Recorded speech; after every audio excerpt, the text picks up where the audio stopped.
മക്കളെ, അപ്പൊ നമ്മുടെ സ്കൂളൊക്കെ തുറന്നു, നമ്മൾ സ്കൂളിലൊക്കെ പോയി തുടങ്ങി അല്ലേ? ഏകദേശം നമ്മുടെ എല്ലാ സബ്ജക്റ്റിലെയും ചാപ്റ്റേഴ്സ് ഒക്കെ നമുക്ക് സ്റ്റാർട്ട് ചെയ്ത് കഴിഞ്ഞു. അപ്പോൾ ചാപ്റ്റേഴ്സ് ഒക്കെ പഠിച്ചു തുടങ്ങുന്ന സമയത്ത് നിങ്ങൾക്ക് മനസ്സിലായിട്ടുണ്ടാകും നമ്മുടെ 8ാം ക്ലാസ്സിലെ അത്ര തന്നെ ഈസി ആയിട്ടുള്ള കാര്യങ്ങളല്ല ഈ 9th CBSE നമുക്ക് പഠിക്കാനുള്ളതല്ലേ. കുറച്ചധികം ടഫ് ആയിട്ടുള്ള കാര്യങ്ങളാണ്. പൊതുവെ പറഞ്ഞാൽ 1ാം ക്ലാസ് മുതൽ 10ാം ക്ലാസ് വരെയുള്ള നമ്മുടെ ചാപ്റ്റേഴ്സ് നമ്മൾ നോക്കുമ്പോൾ അല്ലെങ്കിൽ സിലബസ് നമ്മൾ നോക്കുമ്പോൾ പൊതുവെ ടഫായിട്ട് കാണുന്ന സിലബസ് ആണ് നമ്മുടെ 9th CBSE എന്ന് പറയുന്നത്.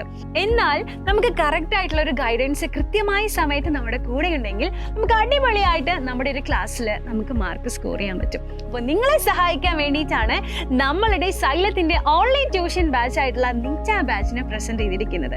ഡെയിലി നമുക്ക് ലൈവ് ക്ലാസ്സസ് ഉണ്ടാകും. എല്ലാ സബ്ജക്റ്റിലെയും എല്ലാ ചാപ്റ്റേഴ്സും വളരെ അടിപൊളിയായിട്ട് നിങ്ങൾ യൂട്യൂബിൽ കാണുന്ന അതേ ടീച്ചേഴ്സ് തന്നെ നിങ്ങൾക്ക് ക്ലാസ് എടുത്ത് തരും. നമ്മുടെ ഓരോ ചാപ്റ്റേഴ്സ് കഴിയുമ്പോൾ നമുക്ക് യൂണിറ്റ് ടെസ്റ്റുകൾ ഉണ്ടാകും, module exams, model exams, doubt clearing sessions, അങ്ങനെ ഒരുപാട് കാര്യങ്ങളാണ് നമ്മുടെ ബാച്ചിനുള്ളത്. ഇപ്പോൾ അഡ്മിഷൻ നടന്നുകൊണ്ടിരിക്കുകയാണ്. പെട്ടെന്ന് തന്നെ നമ്മുടെ അഡ്മിഷൻ കംപ്ലീറ്റ് ആവും. അപ്പോൾ പെട്ടെന്ന് തന്നെ നിങ്ങൾ നമ്മുടെ ബാച്ചിൽ ജോയിൻ ചെയ്ത് നിങ്ങളുടെ അഡ്മിഷൻ ഉറപ്പുവരുത്തുക. താഴെ കാണുന്ന നമ്പറിൽ നിങ്ങൾ കോൺടാക്ട് ചെയ്താൽ മതി.